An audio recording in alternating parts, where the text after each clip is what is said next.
Sa samang paagi tapos ang panihapon, miguha siya sa kalis. May pasalamat kami mo pag-usapan. Mihatag ni iningat to sa iyang mga dinunan o miingon. Damata kini ang Panginoon kabumatanan gikan ni ini. Kay kini mao ang kalis sa akong tugo. Sa pagmutulay nga kasabutan, ang tugo ngay ula anang kaninyo ug anang sa tanang mga tao. Aron ang mga sala mapasaylo. Buhata kini ang paghandog kanako.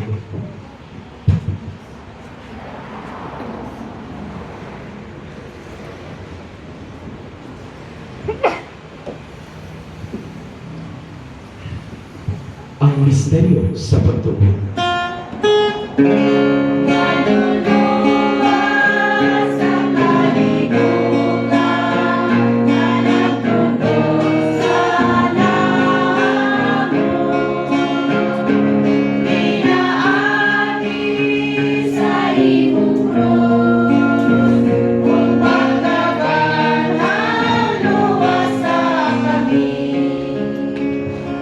Ang paghandol sa pagkamatay ng pagkabanhaw ni Hesus Kristo, naghahalag kami kanimo amahan ni inyong pang sa kinabuhi o kalis sa kaluwasan.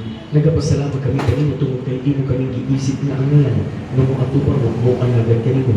Himuan na kami ng mga lawat sa lawas o tugo ni Kristo, magkahiusa niya sa Espiritu Santo. Hinungtubi Ginoo ang imong simbahan sa tibuok kalibutan. Himuan nga mahimpi kami diya sa gugma, uban ni Leon ay among Papa. Niyo si Colin among obispo ug sa tanang mga pari.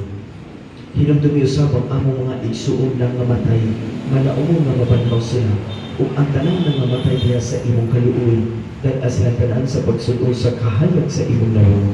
Kaluoy kaming tanan, himo ang kaming angayan nga makaambit sa kinabuhing tunhay, uban ni Maria ang inahan nga ulay sa Dios, ni San Jose ang pana, uban sa mga apostoles, o sa tanang mga santos nga nagatuman sa imong kabubuton latas sa katuigan, uban kanila amo ikaw nga daygon, ug amo ikaw nga himayaon, pinaagi ni Hesus Kristo, imong anak.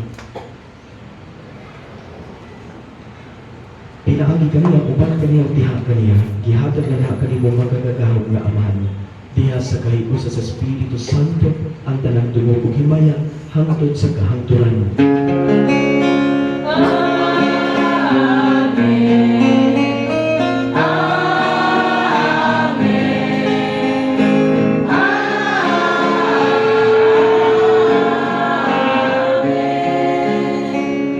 Karon mag-apil sa amahan at gamiton ang mga pulong na gitudlo kanako sa atong